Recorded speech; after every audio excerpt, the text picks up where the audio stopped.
આજવા સ્ત્રોત તો આપણો 6 મહિનામાં સ્ટ્રેન્થન જ થવાનો છે અને અહીંથી આપણે જે અત્યાર સુધી લઈએ છીએ એમાં લગભગ 1.5 થી 2 ગણો જેટલો વધારાના પાણી આપણે લઈ શકીશું, એટલે પૂર્વ વિસ્તારને એનાથી ફાયદો થવાનો. સાથે સાથે મહીસાગર ખાતે પણ આપણે નવા WTPનું કામ ચાલે છે રાયકા ખાતે.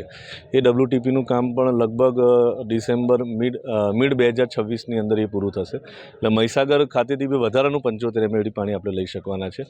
અને આની સાથે સાથે આવનારા 15-20 વર્ષના આયોજનના ભાગરૂપે આપણે વાત કરીએ તો મહીસાગર ખાતે નવા ઇન્ટેક વેલ અને નવા WTP આપણે સરકારમાં પ્રપોઝ કર્યા છે. ટૂંક સમયમાં એની ગ્રાન્ટ પણ આપણને ઝડપથી મળશે, એટલે DPR સ્ટેજમાં છે એને પણ આપણે ઇમ્પ્લિમેન્ટ કરીશું. પણ હાલમાં આપણે એવું કહી શકીએ કે આવનારા 6 મહિનામાં આજવા સ્ટ્રેન્થન અને અંદાજિત 9 મહિનાથી 1 વર્ષમાં મહીસાગર સ્ટ્રેન્થન થશે. એટલે હાલમાં જે શહેરમાં નાના મોટા પાણીના પ્રશ્નો છે એ સંપૂર્ણપણે દૂર થશે.